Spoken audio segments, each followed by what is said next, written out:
Hello, welcome to the Speakers Room Live. Today we are talking about why a money back prophecy is important for your success and financial freedom. I'm Evolve Benton, the Speaking for Profit coach. If you're listening right now, just put hashtag live in the comments. If you're listening in the near and dear future, put hashtag replay. I want to say that this conversation is something that I'm really passionate about, but I have to admit that I often don't speak about because what I've noticed is that when I do bring up conversations to you all, my audience, about finances, sometimes these conversations are the least attended ones. And I think that that's because people are afraid to talk about money. So I'm hoping that this conversation today can really open up the doors for us talking about money in a loving way, and in a strategic way, and in a way with some rules that allow us to feel more confident when we're making decisions and really have an understanding of what does it mean to vision what we want, to manifest it, but also to be resourceful. That's actually the word that I'm using for my finances in 2024 is how do I be more resourceful and take care of money. I think I focused so much in the past couple of years on making more money, which is great, but now that the money's coming in, and as it does come in, how do I make it last longer? How do I invest it? How do I save it? And I have some strategies I want to share with you. I also want to give a shout out to all the Capricorns that are here in the building, either watching now or in the near and dear future. Today is my cousin Jasmine's birthday, and Jasmine is my older cousin, probably by I think 5 or 6 years.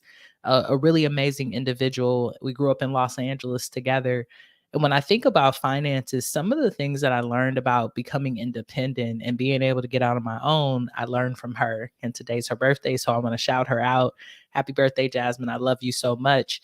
And really, when I think about the theme of this year being resourceful, Jasmine definitely taught me how to be resourceful, from us going early in the morning to get some deals, shopping at Ross, or, finding a local taco truck in Los Angeles to be able to eat a cheaper lunch, or even going to the movies and getting a discount because she worked there or one of my other cousins worked there. We always were looking for a deal.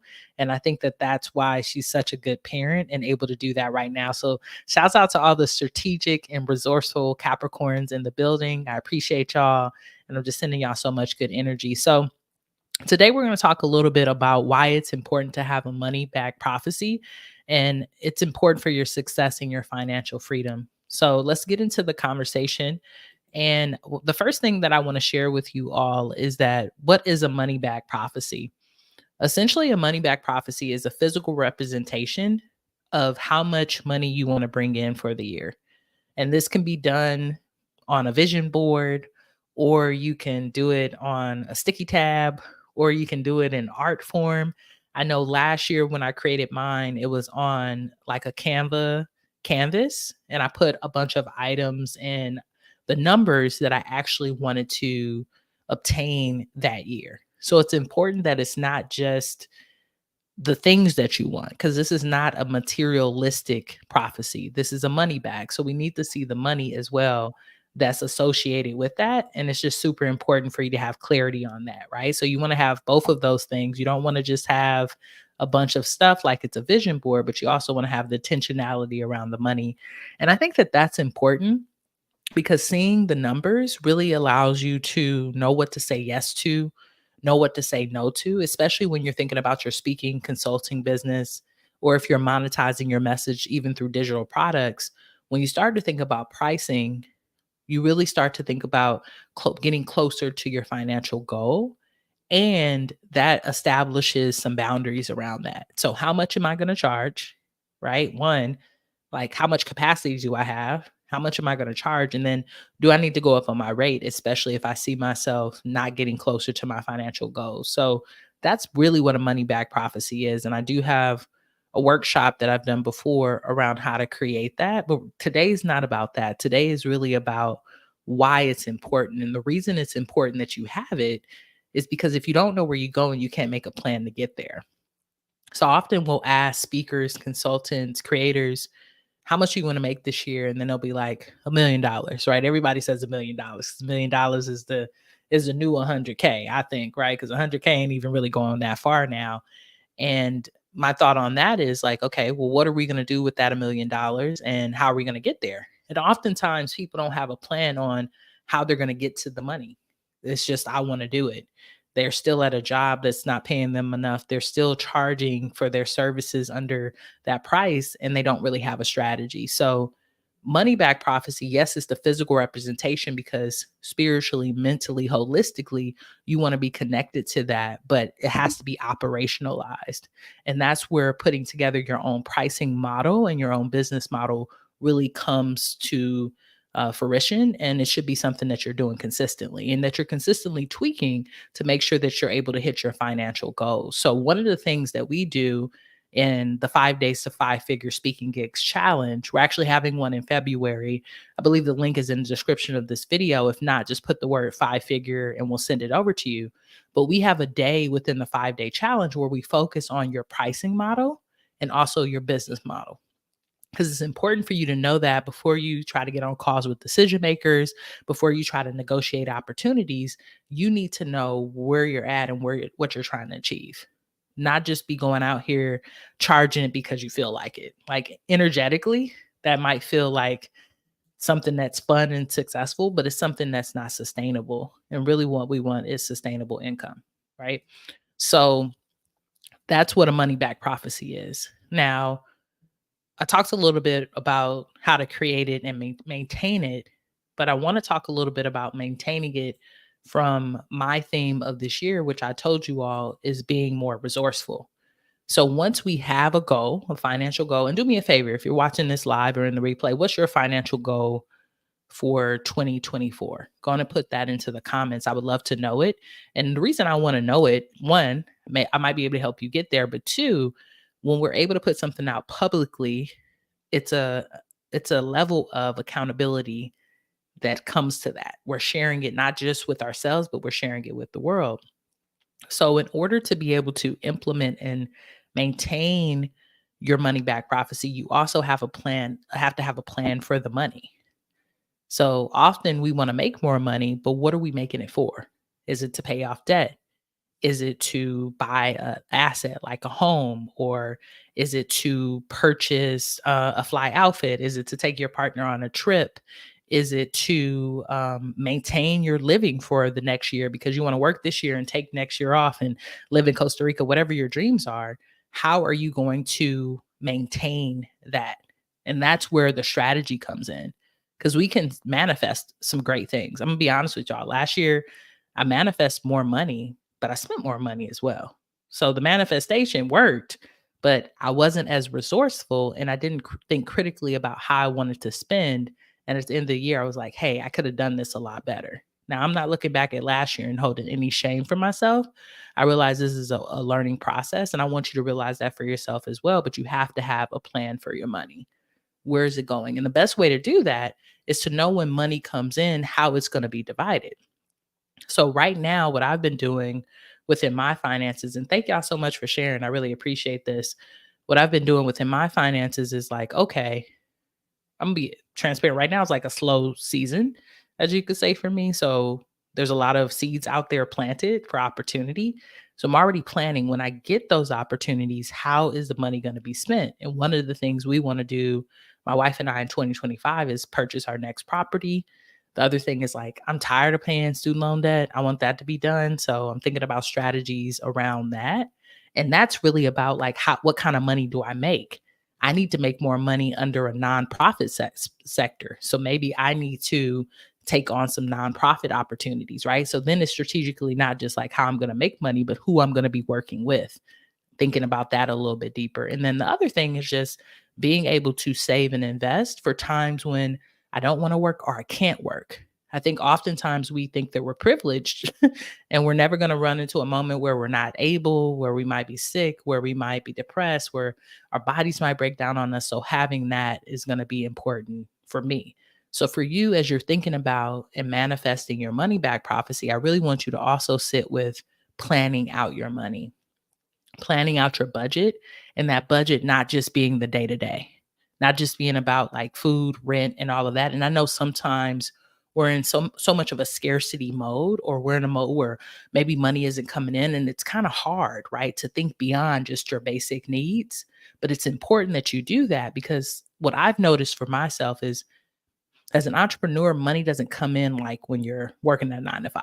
9 to 5, you can pay five, six, seven, $8,000 a month, right? It's consistent. But as an entrepreneur, it could be like 50,000 a month, 1 month, then no money for a few months, then another 150,000, right? And then no money, right? So it's a different kind of flow. And if you don't plan it out, you'll be in that scarcity. And then when you get the money, you don't have a plan for it, you end up blowing it. And I don't want that for y'all. So it's important that when we create our money back prophecy, we realize it's powerful. It's something that we can manifest, right? And put that into the comments. I can manifest this. Know that you can, because you're going to have an operational system to be able to put it together. So yes, you can manifest it. It can happen, but you've got to know how to maintain it so that you don't have to work as hard as always, right? Because it's so interesting, y'all. I was talking to one of my coaches recently, um, about how they built up a business and lost a lot of it and had to build it again. And I don't want to have to do that a bunch of times. That's why I hire coaches, y'all. I'm like, I don't want to have to keep building this thing and then losing it all and building it all. So if we can learn these skills and these tools early in the game, we'll avoid a lot of that.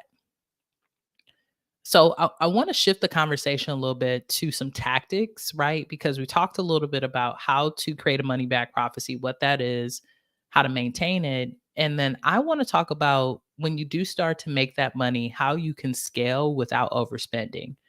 Because when I'm looking at my profit and loss for 2023, I spent on a lot of things that I thought I was going to need. I have to admit, I got caught up in that AI bubble, and there's some apps that I was overspending on. Um, I have a team that I kind of grew. I gave people some bonuses, and I was feeling really good because money was coming in. But when I look back at it, and those aren't things that I would not spend on. I traveled too much, right? I probably overspent a little bit on like food. There's just some things I could have done differently if I had a plan on how I wanted to spend. But we can scale our businesses in a way where we keep them lean and we keep them successful. And I just want to share with you some of my plans for the year on how I plan to scale my business without overspending. So I'm going to give you 5 ways that I plan to do that for today. And I hope that you're able to create your own money rules and really take some of these and maybe implement them for yourselves. I want you to know I am not a financial advisor. So please do not quote me. Don't sue me. Seek legal counsel on your own personal decisions. Hire a financial coach. But I am a person who studies myself and is studying money and is in the healing process of moving away from scarcity, fear, and doubt. And I think that, opening up my journal and having a conversation with you all, because I trust you all, you're my community, and you're here using your most valuable resource, it could be beneficial for folks. So 5 rules to scale without overspending. Number 1 is to run a lean machine and reward yourself after taxes. Run a lean machine and reward yourself after taxes. So I was actually talking to one of my coaches today, and she was telling me about the team she has. And I was really surprised that I think she has 2 team members currently. And at one point, I think she might have had 10.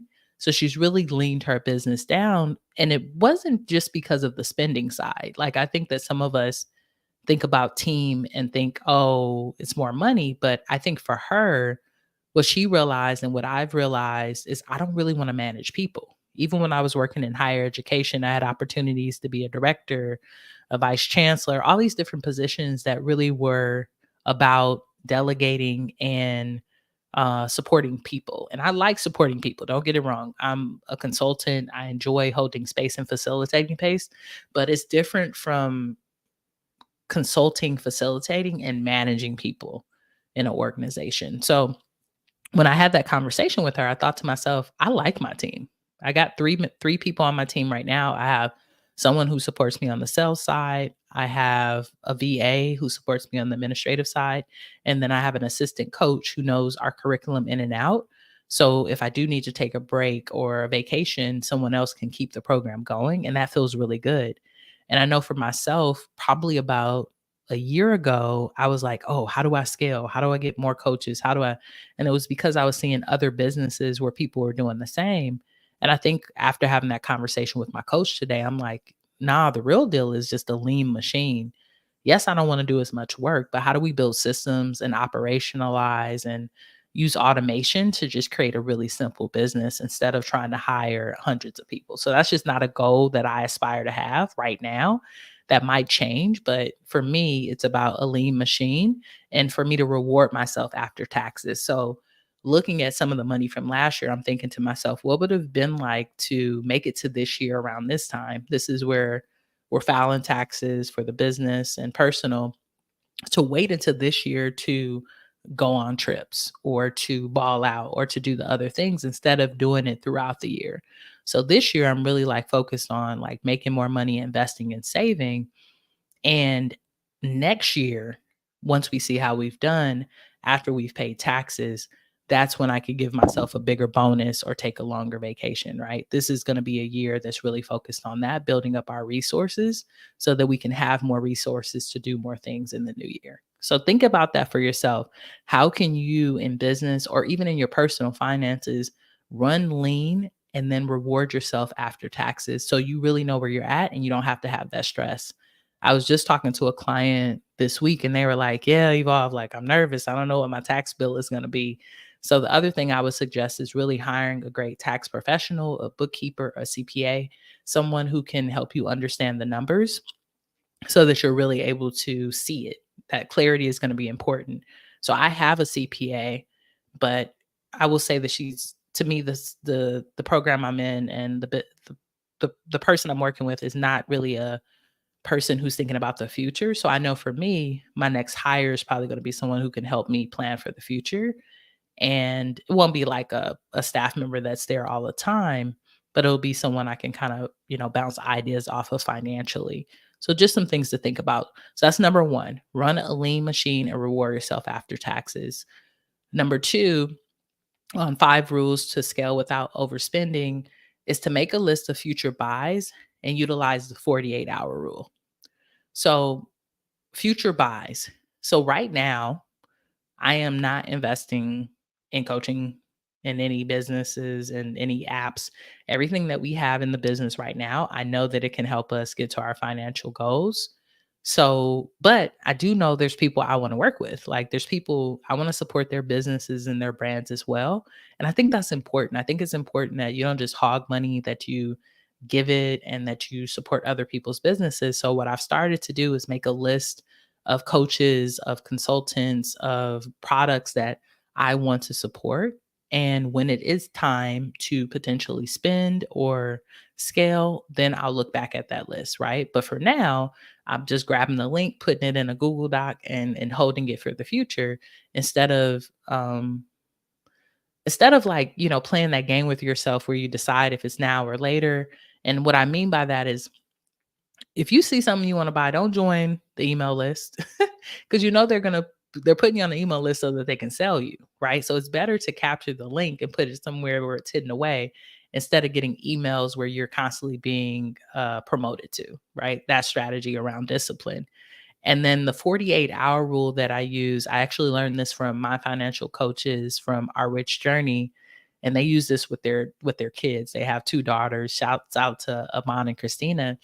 And what they have told their daughters is if you want something, let's wait 48 hours to see if you still want it. If you still want it in 48 hours, we're going to get it.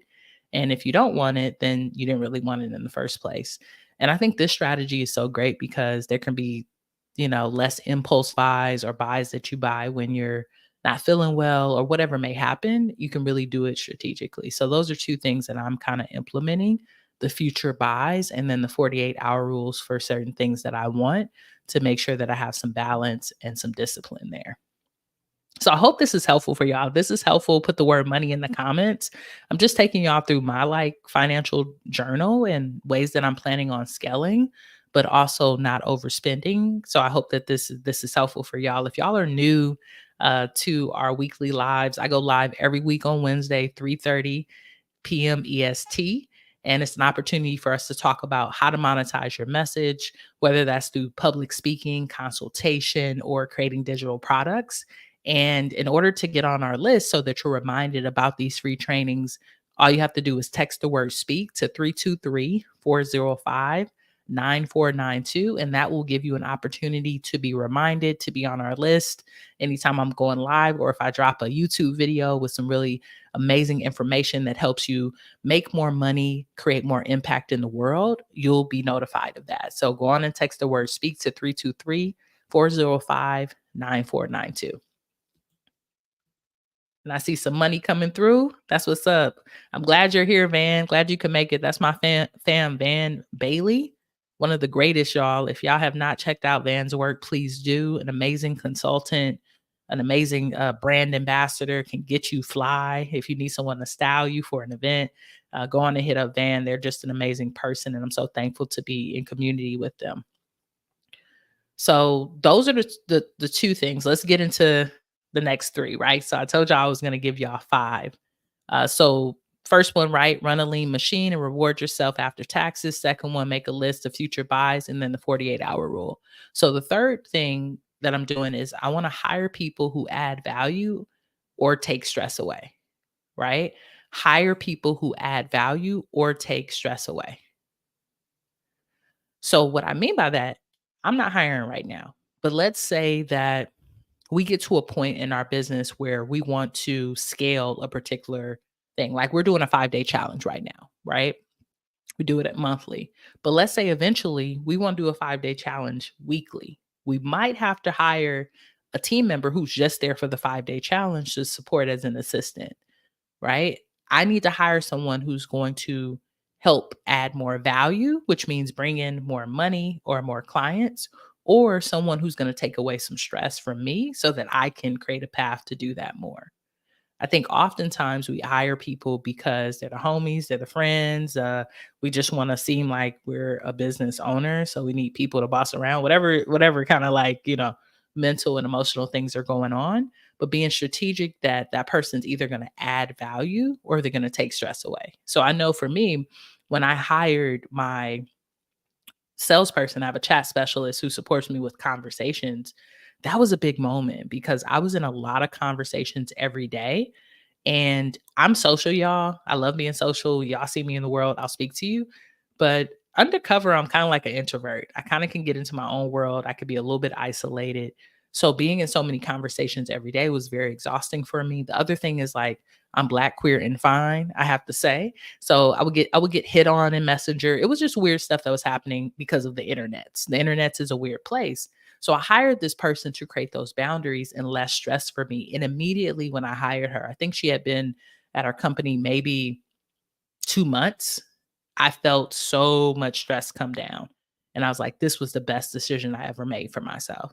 Now we've had ups and downs as far as like clients and money and all of that. But overall, Michaela, she might be here watching, is an amazing team member who her role created more space for me to do stuff like this with y'all on a weekly basis, go live and add value. It created more space for me to be able to travel and go to places in the world and not have to worry about customer service or messages not being answered. So it was a great position to add on. Another example of that I'll share with you where I kind of made a decision and I wasn't prepared for hiring is when I hired my first virtual assistant. I hired my first virtual assistant because I was in a lot of pain in my business. I was the only one running it, y'all. This is when it was just Evolve. And I was like, I need some help. I don't even think I had hired my current assistant coach yet. I think it was just me. So I hired this VA, but I didn't set up proper onboarding for her. She never learned about the company culture.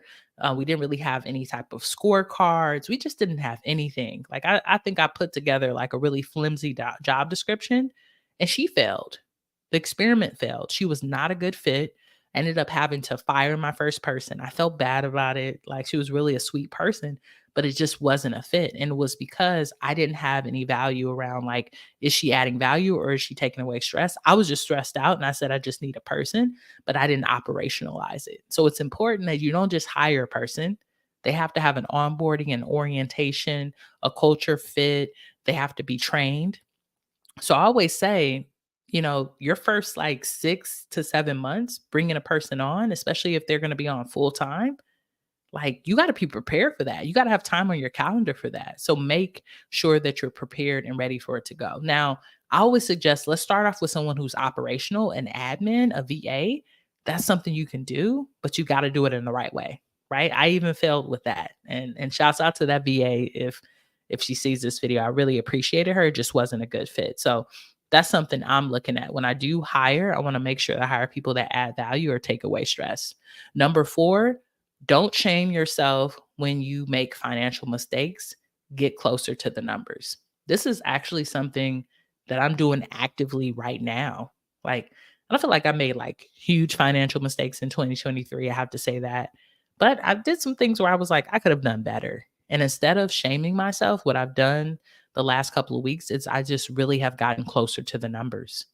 So for me, that looks like I signed up for something called the Financial OS, and I'll share more with you all about that maybe in the next couple of weeks. Right now, I'm just experiencing it. I like to experience things before I ever pass it on to my audience or my clients. But I went through that experience of looking at all of my numbers, my income, my debt, my net worth, like where am I overspending? And I'm proud to say, looking through all of that, I think now I'm saving almost $1,000 a month in business expenses because I was like, what are all these AI apps that I signed up for?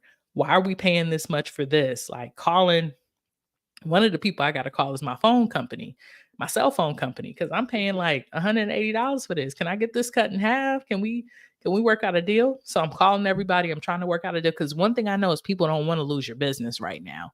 So what can we do to lower some of these expenses? And it's been really amazing to just get closer to my numbers and to have an understanding of what's coming in, what's going out, and how it's working.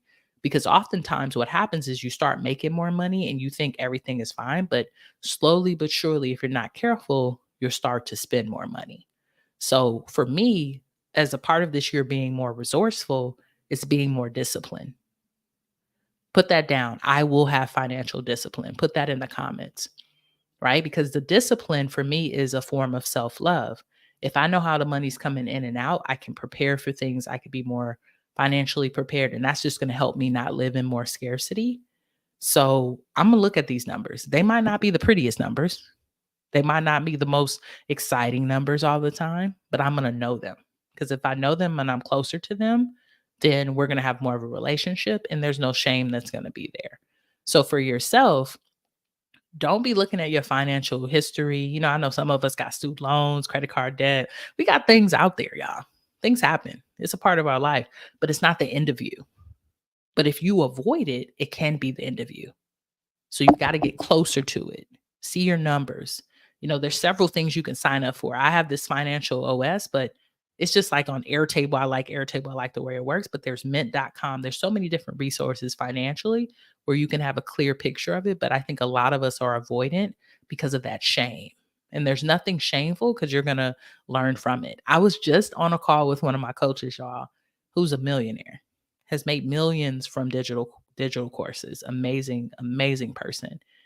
And they told me a story about how they got taken advantage of and spent almost $200,000 on something they shouldn't have. Right? So even when you start making more money, if you don't have a plan, it can go away. And they told me the story, y'all, without feeling any shame, with feeling proud of who they are now.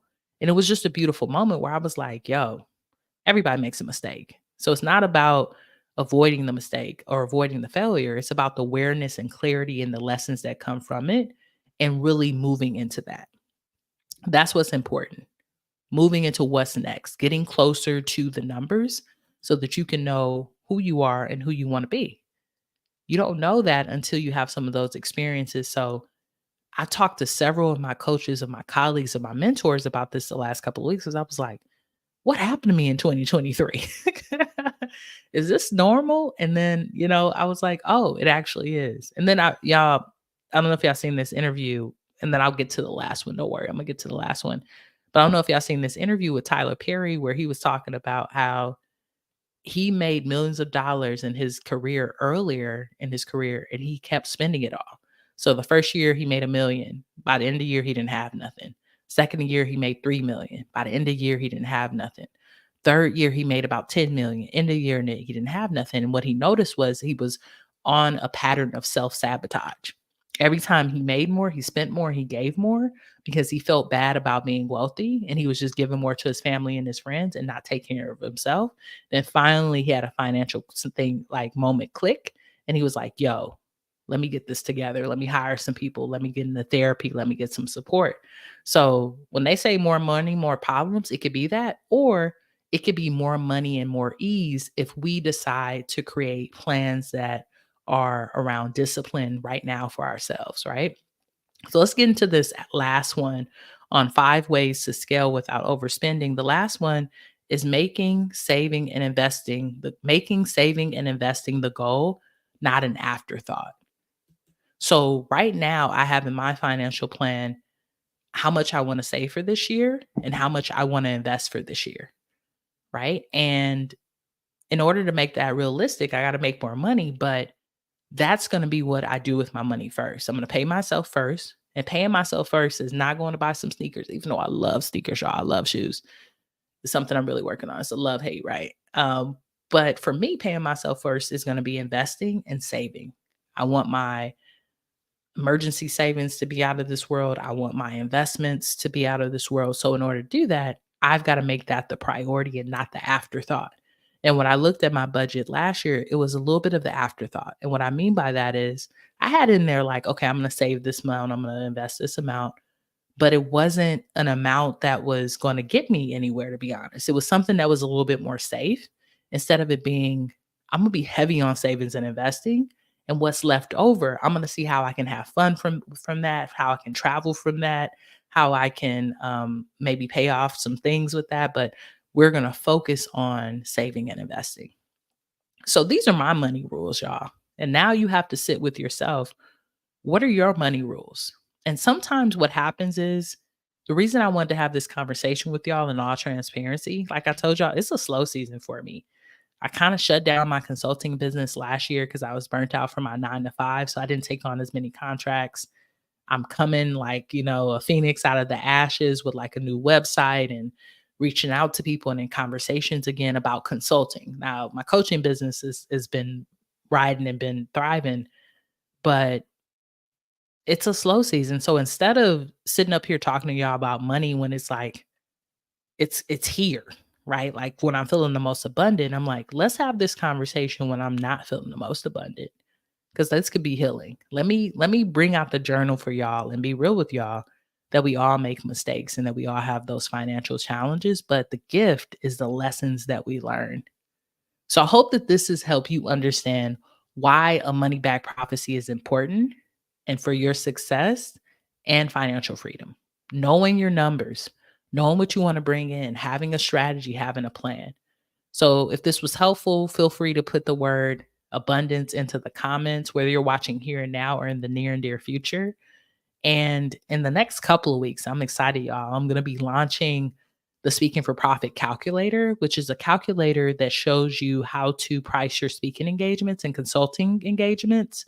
But the calculator, it also includes a really important aspect around that, which is your emotional impact, right? I've done a lot of calculators that are just like, how many times are you speaking at the event? Do you have to hire a photographer? But we're asking you about your emotional labor so that you can put that into your price. It's a really cool calculator. I've been working on it.